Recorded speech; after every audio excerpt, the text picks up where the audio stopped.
कोई भी स्टूडेंट जब आप अपना प्रिपरेशन स्टार्ट करते हैं तो उनके मन में सबसे पहला डॉट आता है कि प्रिपरेशन स्टार्ट कहाँ से करूँ, कौन से सब्जेक्ट्स से पढ़ना स्टार्ट करूँ, नॉट को कैसे मैनेज करना है और साथ ही साथ क्वेश्चन प्रैक्टिस कहाँ से करना है। ये सारे डॉट्स जो है स्टार्टिंग में होते हैं।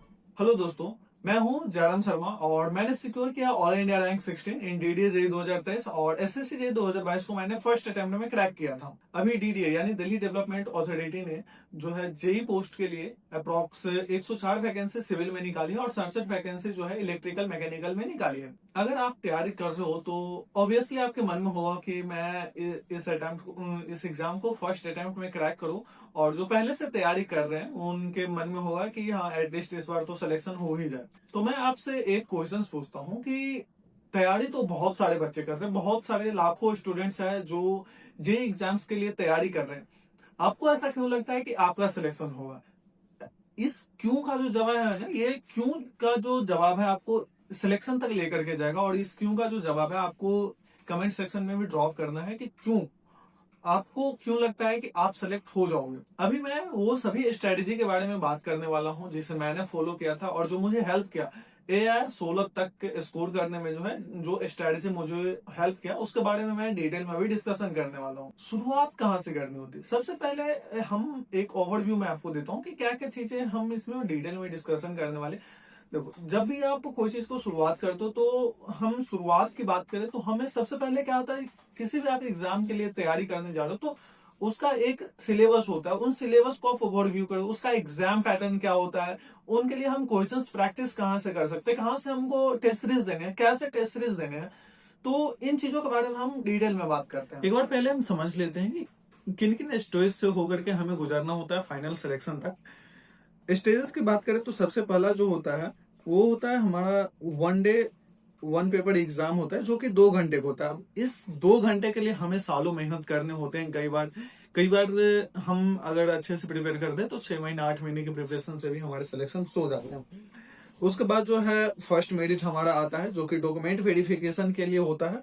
उसके बाद आता है final merit list. Document verification के बाद एक और मेरिट लिस्ट जारी होता है जिसमें कि फाइनल मेरिट आता है। उसके बाद अगर हम बात करें तो इसके बाद हमारे पास आता है ज्वाइनिंग लेटर, जो कि कहीं ना कहीं बहुत ही हैप्पीनेस का माहौल होता है उस टाइम पे। ज्वाइनिंग लेटर हम पे आता है। उसके बाद एक छोटा सा हमारा मेडिकल टेस्ट होता है और लास्ट में हम पहुंचते हैं फाइनल ज्वाइनिंग तक। अब इसको स्टेप बाय स्टेप कैसे करने हैं हमें उसके बारे में थोड़ा सा डिटेल में डिस्कशन करते हैं।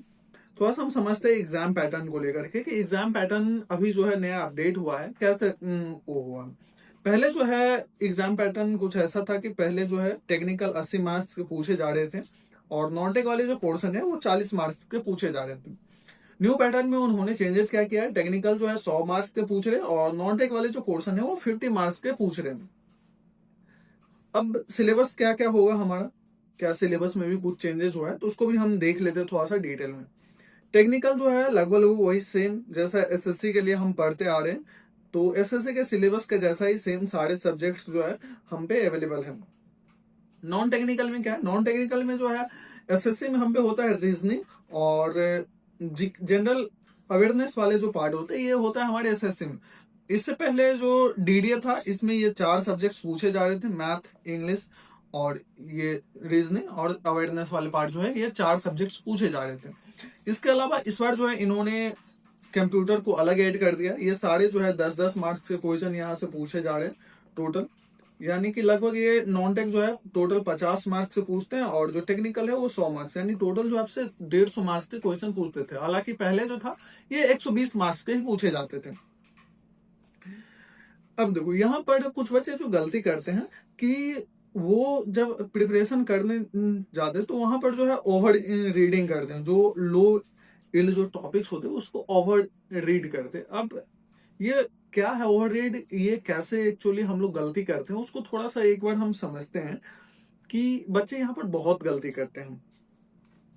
देखो, एक हम टाइम फ्रेम लेते हैं और एक यहाँ पे है सिलेबस के बारे में हम बात करेंगे। तो देखो एक्चुअली होता क्या है, जो अराउंड 80% जो सिलेबस है इनिशियल के कुछ दिनों में जो है आप आसानी से कंप्लीट कर ले जाएंगे। जरा इन बातों को आप गौर से देखो कि 80% सिलेबस आप इनिशियल के कुछ डेज में आसानी से कंप्लीट कर ले जाओगे। किसी भी सब्जेक्ट्स के बारे में आप ले लो, बाकी उस सब्जेक्ट्स के जो 20% जो है वो कभी कंप्लीट ही नहीं होंगे। आप देख रहे हो इसका ग्राफ, आप 100% तो किसी सिलेबस को कभी नहीं कवर कर सकते हो।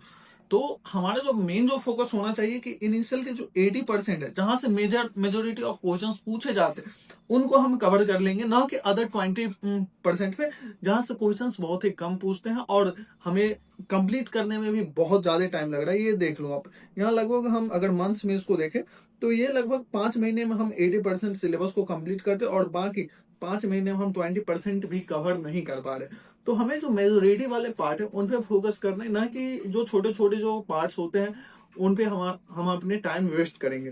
तो इन चीजों को हमें समझना होगा। अब हम देखते हैं हमारे रिसोर्सेस क्या होने चाहिए इन चीजों को, अगर हम सिलेबस को कंप्लीट करना है तो कौन से सब्जेक्ट्स पढ़ने के लिए कहाँ से हम क्या क्या रिसोर्सेज को फॉलो कर सकते हैं, कौन से बुक्स हमें लेने, कब शॉर्ट नोट्स बनाने हैं, इनके बारे में थोड़ा सा हम डिटेल में बात करते हैं। मैंने जो किया था वो मैं क्या किया था, मैं एक कोचिंग प्लेटफॉर्म को ज्वाइन किया था। कोचिंग मैंने कौन सी की थी वो भी मैं आपको पिछले वीडियो में बता चुका हूँ, इवन फर्स्ट वीडियो में भी ये चीज अवेलेबल है कि मैं कहाँ से पढ़ रखा था। कोचिंग, मैं एक कोचिंग को ज्वाइन किया था, वहां से कोचिंग से मैंने डिटेल नोट्स बनाए थे, फिर उस डिटेल नोट्स से शॉर्ट नोट्स बनाए थे। अब देखो ये तो मैंने किया था, अब इसका अल्टरनेट्स क्या है, आप क्या क्या चीजें कर सकते हो। तो देखो इनके लिए जो है मैं 3 मेथड्स जो है डिस्कशन कर रखा हूँ, और अभी क्या क्या है ये है क्या, इसको डिटेल्स में थोड़ा सा बात करते हैं। देखो आप क्या कर सकते हो कि कोई भी एक ट्रस्टेड कोचिंग, अगर आप ऑनलाइन या ऑफलाइन कोई भी आप ज्वाइन कर सकते हो। कोई भी ट्रस्टेड कोचिंग आप ज्वाइन करेंगे, उसके जो कोचिंग नोट्स, और देखो जो नोट्स होते हैं वो 2 टाइप के होते हैं, एक होते हैं कोचिंग नोट्स, एक होते हैं सेल्फ मेड नोट्स। यानी कि अगर आप यूजुअली क्या होता है, अगर आप ऑफलाइन कोचिंग जाते हो तो यहाँ पर जो है नोट्स जो है बनवाए जाते हैं। अगर आपको कुछ ऐसा ऑनलाइन प्लेटफॉर्म पे कुछ ऐसे कोचिंग्स अवेलेबल है जो कि सिर्फ क्या करते हैं, क्लास करवाते हैं, और वो जो अपना नोट्स है, क्लास नोट्स, वो जो है पीडीएफ फॉर्म में आपको दे देते हैं। और अगर ये नोट्स आपको पीडीएफ के फॉर्म में मिल जाए तो कहीं ना कहीं आपका टाइम काफी बचा ले जाएगा और आप जल्दी से अपने सिलेबस को जो है कंप्लीट कर पाओगे। दूसरा क्या है, यूट्यूब। बहुत बच्चे यहाँ पे उनका ये भी डाउट रहता है सर यूट्यूब पे कौन कौन से टीचर्स हैं, कहाँ से पढ़े, ये सब्जेक्ट्स कहाँ से पढ़े। तो मैं आपको एक क्लियर कट ओवरव्यू देता हूँ कि आप कोई भी एक सब्जेक्ट्स के लिए जो है किसी एक टीचर को पकड़ो, किसी एक सब्जेक्ट्स के लिए एक टीचर को पकड़ो और उनसे वो सब्जेक्ट जो है कंप्लीट करो थ्रूली। ऐसा नहीं कि सब्जेक्ट्स के बीच में आप टीचर्स को चेंज कर रहे हो, थोड़ा इससे पढ़ ले रहे हो, थोड़ा उससे पढ़ ले रहे हो। ये जो है बहुत ही मतलब आपके जो एजुकेशन का जो क्वालिटी है उस पर इफेक्ट डालेगा। आप सही से चीजों को रिकॉल नहीं कर पाओगे, चीजों को रिलेट नहीं कर पाओगे। तो ज्यादा बेटर होगा कि आप यूट्यूब पे भी आप पढ़ रहे हो तो एक टीचर को पकड़ो, उनसे सारा सब्जेक्ट जो है वो कंप्लीट करो, एक जो भी आपका सब्जेक्ट हो उसको कंप्लीट करो।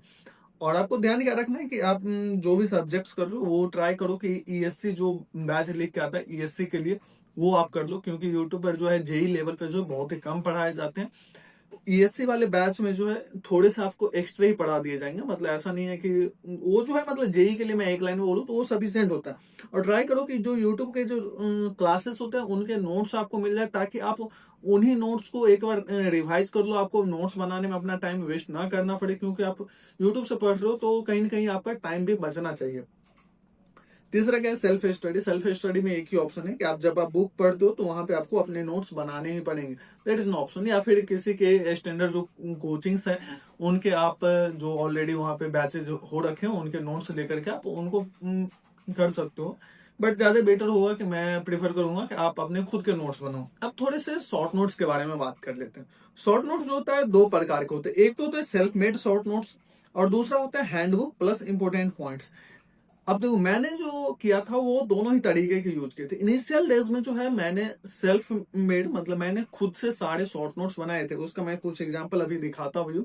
और दूसरा है, मैंने जब लास्ट के टाइम मेरे पास कम बच रहे थे तो मैंने हैंडबुक का हेल्प लिया, और उसके साथ साथ जो कुछ पॉइंट्स जो हैंडबुक में नहीं रहते थे उनको मैं उस इंपोर्टेंट पॉइंट्स वाले जो मेरे जो पेजेस रहते तो उनमें मैं नोट डाउन करता था। मैं आपको बताता था कि मैं कैसे नोट्स, जो शॉर्ट नोट्स है वो मैं कैसे बनाता था। शॉर्ट नोट्स में उन्हीं चीजों को लिखना है जो आप भूल रहे हो या फिर आप पूरे लिख रहे हो, तो इतने शॉर्ट्स में लिखो कि आपको समझ आने चाहिए। आप किसी के लिए नहीं बना रहे हो कि उसमें आपको पूरी डिफिनीशंस लिखने हैं, नहीं, आप उतना लिखो कि आपको समझ में आ जाए। जैसे मैं एग्जांपल के लिए बताऊं, तो देखो मैंने इधर इसको कैटेगराइज कर रखा है, और यहाँ पे मैं बताऊं, जैसे देखो ये एफएम का शॉर्ट नोट्स है, जहां पे मैंने लिख रखे rho is equal to m by v, only m by v, यानी मास बाय वॉल्यूम। मुझे समझ में आ रहा है रो जो है क्या है, डेंसिटी है, ये क्या है, मास बाय वॉल्यूम है। यूनिट्स केजी पर मीटर क्यूब, 10⁻³ केजी पर सेंटीमीटर क्यूब, ऐसा यूनिट और सीजीएस यूनिट। डायमेंशंस मैंने लिख रखे हैं। एक्स्ट्रा पॉइंट्स क्या क्या है कि ये जो है लिक्विड के लिए टेम्परेचर और प्रेशर का क्या इफेक्ट होता है, मैंने उतने ही लिखे जितने से मुझे समझ में आ जाए। टेम्परेचर बढ़ रहा है तो प्रेशर जो डेंसिटी है वो क्या हो रहा है, घट रहा है। प्रेशर बढ़ रहा है तो डेंसिटी क्या है, कांस्टेंट है। गैस के लिए भी आप देखो, ये जो है टेम्परेचर बढ़ रहा है तो जो डेंसिटी है वो घट रहा है, प्रेशर बढ़ रहा है तो डेंसिटी भी बढ़ रहा है। इसका मेजरमेंट भी मैंने लिख रखा है। जो मतलब इंपोर्टेंट पॉइंट्स है मैंने उनको नोट डाउन किया, और इतने सिंपल लैंग्वेज में कि मुझे बस समझ में आ जाए, इतना मैंने शॉर्ट्स में लिखा। अब देखो इतने सारे जो है मैंने सब एक एक लाइन में, जो एक एक जो पॉइंट्स है, इंपोर्टेंट पॉइंट्स, मैंने उन सारों को, सारे जो है वो सब के सब मैंने नोट्स कर रखे हैं, आप देख सकते हो। अगर आप चाहो तो ये जो मेरे शॉर्ट नोट्स है मैं अपलोड कर दूंगा टेलीग्राम चैनल पे, आप कमेंट में ड्रॉप कर देना कि ये नोट्स आपको चाहिए, तो मैं अपलोड कर दूंगा वहां पे। ये तो हो गया एफएम के। मैं कुछ सॉन्ग के भी आपको नोट्स दिखा देता हूँ। ये देखो स्ट्रेंथ ऑफ मटेरियल के नोट्स है मेरे, ये एसएफडी बीएमडी यूनिट के हैं। यहाँ पे देखो जो इक्वेशंस जो होते हैं, नॉन कॉन्कोडेंट में कितने होते हैं, 3 होते हैं, कॉन्कोडेंट में कितने होते हैं, 2 होते हैं। ये देखो फॉर्मूले वाले लोडिंग कंडीशन, एसएफडी बीएमडी कभी कभी डायरेक्टली पूछ लिए जाते थे। तो मैं इनिशियल डेज में, क्योंकि मैं शॉर्ट नोट्स बनाना स्टार्ट ही किया था, तो मैं उस टाइम क्या किया, इसको जस्ट फिगर बना के लिखता गया, क्योंकि मैं इनिशियल डेज में रिवीजन वगैरह नहीं करता था। तो मैं सोचा जो भी इंपॉर्टेंट पॉइंट्स है उनको लिख डालूं। लोडिंग कंडीशन उसका एसएफडी बनाया, बीएमडी बनाया, और कहाँ पे क्या चीज है, इंपॉर्टेंट पॉइंट्स उसको मैंने नोट डाउन किया। ये देखो आप कैंटिलीवर पे है यूवीएल, उसको मैंने ये बनाया एसएफडी, फिर बीएमडी बनाया। कितना बीएमडी आ रहा है, WL² / 9√3, कितना पे, L/√3 from zero intensity side से, इस साइड से जो है ये L/√3 पे आता है। तो इन चीजों को मैंने क्या किया, नोट किया, जो भी इंपॉर्टेंट पॉइंट्स है उनको मैंने नोट किया। ये देखो जो थ्योरीज वाले पोर्शन है, जहाँ पे हम ये पढ़ते हैं कि मैक्सिमम प्रिंसिपल स्ट्रेस थ्योरी किसके लिए, कौन दिया था और किसके लिए ये चीजें वैलिड है, तो इन चीजों को भी मैंने नोट किया बाकायदा। देखो ये जो है, ये जो चीजें हैं, ये एक पेज में जो है ये खत्म हो रहा है। थ्योरी ऑफ फेलोर वाले जो पार्ट है, ये मैंने एक पेज में पूरे थ्योरी ऑफ फेलोर को पूरा नोट कर दिया है। ये आप देख रहे हो। जैसे कि किसके लिए सूटेबल है, ब्रिटल मटेरियल के लिए। ये जो थ्योरी है किसके लिए, डक्टाइल एंड ब्रिटल के लिए। मैक्सिमम शियर स्ट्रेस थ्योरी किसके लिए सूटेबल है, हेक्सागोन के लिए जो है ये सूटेबल है। तो ये सारी चीजें जो है मैं इतना लिखता था कि मुझे बस समझ में आए। बाकी क्योंकि मेरे जो शॉर्ट नोट्स है मैं अपने लिए बना रहा हूँ, किसी और के लिए नहीं बना रहा हूँ।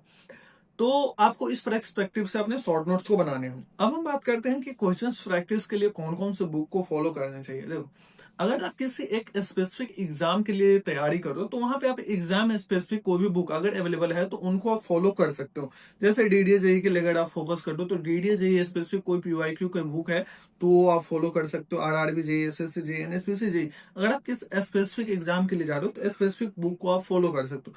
अगर आप अपने पहले बेस को मजबूत बनाना चाहते हो कि हाँ हमारा जो है बेस जो है वो मजबूत हो जाए, टेक्निकल वाले जो पोर्शन है वो हम सारे एग्जाम के लिए एक बार में रेडी कर लें, तो उसके लिए आप यूथ को प्रेफर कर सकते हो। क्योंकि यूथ में जो है सारे एग्जाम्स को कवर किया हुआ है, नंबर ऑफ क्वेश्चंस है, आपको चीजें अच्छे से रिवाइज हो जाएंगे, रिकॉल आप कर पाओगे कि हाँ इस टाइप से अगर क्वेश्चन पूछता है तो हम इस टाइप से क्वेश्चंस को टेकल आउट कर सकते हैं।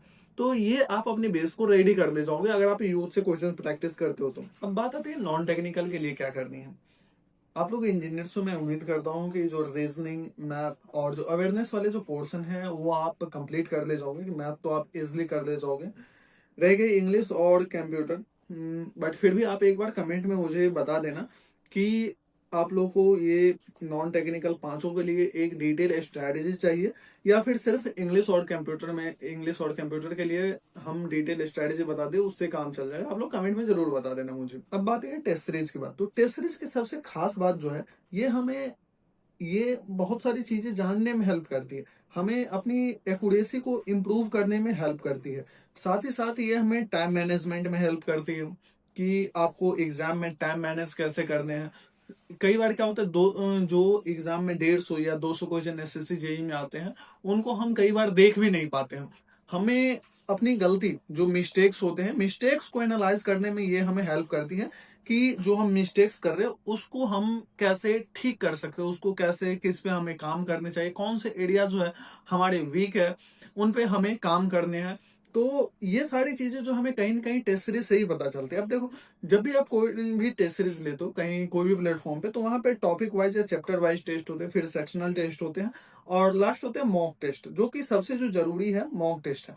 अगर हम टेस्ट सीरीज को एक नाम दें तो ये सिलेक्शन का की है, की ऑफ द सिलेक्शन। तो ये आपको ध्यान रखना। टॉपिक वाइज टेस्ट या चैप्टर वाइज टेस्ट कब देने, जब भी आप कोई चैप्टर या टॉपिक्स को कंप्लीट कर लो, तो वहां पे आपको चैप्टर या टॉपिक वाइज टेस्ट देना, ताकि आपको ये पता चले कि हाँ, इस चैप्टर से इस टाइप्स के क्वेश्चंस पूछे जा सकते हैं, इस टाइप्स के क्वेश्चंस बन सकते हैं। और जब आप रिवाइज करोगे तो उन चीजों पे आप ज्यादा गौर कर पाओगे। सेम है सेक्शनल टेस्ट। सेक्शनल टेस्ट आप कभी भी दे सकते हो। बेसिकली आप जब आप स्टार्ट करते हो प्रिपरेशन, तो वहां पे आपको एक ओवरव्यू मिलता है सेक्शनल टेस्ट देने से कि किस टाइप्स के क्वेश्चंस पूछे जा रहे हैं अदर सब्जेक्ट्स में। अब रह गई बात मॉक टेस्ट। देखो, अगर आप सिलेबस को कंप्लीट कर चुके हो तो हर एक दूसरे या तीसरे दिन आपको मॉक टेस्ट देना है। अगर आप अभी प्रिपरेशन स्टार्ट किए हो तो आपको हर एक एवरी मंथ या फिर हर एक सब्जेक्ट के कंप्लीशन जो भी पहले है, या मान लो आप 15 दिन में कोई सब्जेक्ट पढ़ रहे हो, तो आपको 15 दिन पे एक टेस्ट देने हैं, मॉक टेस्ट। या फिर मान लो आप कोई 35 दिन पे सब्जेक्ट को कंप्लीट कर रहे हो, तो आपको एक 30 दिन पे जो है मॉक टेस्ट देने, जो भी पहले आएगा आपको मॉक टेस्ट देने। मॉक टेस्ट से क्या आपको अंदाजा लगेगा? सबसे पहली बात वही कि आप 200 क्वेश्चंस को आप देख पाओगे कि हाँ, 200 क्वेश्चंस हम विजिट कर पा रहे 2 घंटे में। साथ ही साथ आप टाइम मैनेजमेंट में आपको हेल्प मिलेगी कि हाँ, हम किस स्ट्रैटेजी को फॉलो कर सकते हैं। आप जब स्टार्टिंग से ही मॉक टेस्ट देना स्टार्ट करेंगे, तो आप अपने बेस्ट जो पॉसिबल वे होगा जिससे आप मैक्सिमम स्कोर कर पाओगे, वो आप पता कर ले जाओगे कि मेरे लिए जो है बेस्ट सुटेबल वे क्या होगा टेस्ट देने का। जैसे मैं एग्जांपल के लिए बताऊं, मैं जब जो टेस्ट देता था, तो मेरे लिए जो बेस्ट तरीका था कि मैं पहले रीजनिंग को अटेम्प्ट करता था, फिर टेक्निकल को, फिर जीके जीएस वाले पोर्शन को अटेम्प्ट करता है। कभी कभी ये वैरी कर जाता है कि किसी के लिए जो होता है, कोई पहले अपना जीके जीएस अटेम्प्ट कर लेता है शुरू के 10 मिनट में, फिर टेक्निकल, फिर रीजनिंग वो आराम से करता है। तो ऐसे वो वैरी करते रहता है अकॉर्डिंग टू पर्सन। तो ये आप टेस्ट सीरीज से पता कर ले जाओगे कि हाँ, मेरे लिए जो है बेस्ट सुटेबल कौन सा होगा। प्रिपरेशन के दौरान जो सबसे जो बड़ी गलतियां जो करते हैं स्टूडेंट्स, जो कई बार हमको पता भी नहीं चलता कि हम क्या मिस्टेक्स कर रहे हैं, तो उसको मैं थोड़ा सा ओवरव्यू देता हूँ आप लोगों को। कि ये तो मैं आप लोगों को डिस्कशन कर चुका हूँ कि ओवर रीडिंग लो यील्ड टॉपिक्स, यानी कि आप कम ही वेटेज वाले टॉपिक्स को बहुत ही ज्यादा पढ़ रहे हो।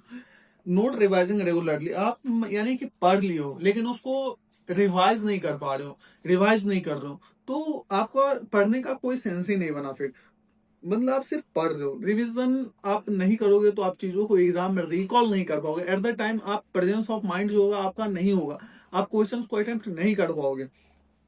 टेस्ट सीरीज नहीं देना। टेस्ट सीरीज जो है, कई बार बच्चे क्या होता है कि हम, मेरा तो अभी एक ही सब्जेक्ट कंप्लीट हुआ है, एक ही चैप्टर पढ़े, तो टेस्ट हम कैसे दे, क्यों दे टेस्ट?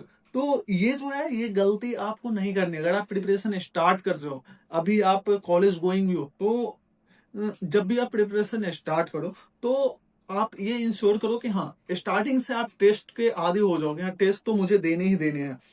और साथ ही साथ जो आप टेस्ट दे रहे हो, उसके जो मिस्टेक्स हो रहे, जो गलतियां हो रही, क्यों हो रही गलती, उनको फाइंड आउट करना है, उन पे काम करने हैं। और लास्ट टाइम जब एग्जाम की बारी आती है, जब एग्जाम में 10 दिन 15 दिन बचे होते हैं, उस टाइम पे क्या करते हैं बच्चे कि जो न्यू न्यू टॉपिक्स होते हैं एग्जाम में, कई बार टेस्ट सीरीज में न्यू न्यू टॉपिक्स आते हैं जो एग्जाम से उसका कोई लेना देना नहीं है, उन टॉपिक्स को क्या होता है लास्ट टाइम वो पढ़ने लग जाते हैं। तो लास्ट टाइम पे न्यू टॉपिक्स हमें नहीं रीड आउट करने होते, ये गलती भी आपको अवॉइड करनी है। साथ ही साथ कई बार क्या होता है बच्चे कि लास्ट टाइम पे पैनिक हो जाते हैं, और वो अलग अलग जो यूट्यूब प्लेटफॉर्म पे जाके 4 4 घंटे गाइडेंस वीडियो देख रहे हैं कि ये कैसे करे, ये कैसे करे। उनको अवॉइड करो, आप खुद का शेड्यूल बनाओ कि भर दिन में आपको क्या करना है, और खुद की एक स्ट्रेटेजी बनाओ। सबसे इफेक्टिव जो होगा आपके लिए वही होगा। अगर आप नहीं कर पा रहे हो तो किसी एक बंदे को फॉलो करो। अगर आपसे नहीं हो पा रही खुद से, तो अगर फॉलो भी करना है तो किसी एक को करो। 10 जगह आप देखोगे तो आप कहीं ना कहीं डाइवर्ट हो जाओगे, क्योंकि सबके अपने अपने टेक्निक्स होते हैं। कोई कुछ और बताएगा, कोई कुछ और बताएगा, आपको लगेगा कि हाँ यार ये भी सही बोल रहा है, ये भी सही बोल रहा है, और उस बीच में आप क्या हो जाओगे, कंफ्यूज हो जाओगे और कुछ नहीं कर पाओगे। तो ज्यादा बेटर है, अगर आप खुद से कर पा रहे हो तो वो ज्यादा सही है, नहीं कर पा रहे हो तो किसी एक को फॉलो करो। फाइनल जो हमारा कंक्लूजन है कि सिलेक्शन के लिए, वो है कि आप सबसे पहली बात कंसिस्टेंट हो, जो भी आप कर रहे हो हर एक दिन प्रत्येक दिन करते रहो, रिवीजन करते रहो, टेस्ट सीरीज दो, मिस्टेक्स पे काम करो, अपनी एक्यूरेसी को बढ़ाते जाओ, और फाइनली आप फाइनल सिलेक्शन तक रीच कर ले जाओगे। इतनी करते करते कई बार बहुत सारे चैलेंजेस आपको फेस करने पड़ सकते हैं, कई बार आपको लगेगा कि यार अब तो नहीं हो रहा, इस बार तो नहीं होना है, बट उम्मीद पे कहीं ना कहीं आपको काम करने होंगे, आपको कंसिस्टेंट रहना होगा। अगर आप कंसिस्टेंट रहते हो तो चीजें जो है कई बार हो जाती है, जो चीजें अनएक्सपेक्टेड भी रहती है वो भी कई बार चीजें हो जाती है। तो आप अपनी कंसिस्टेंसी पे ध्यान दो, एक्यूरेसी इंप्रूव करो।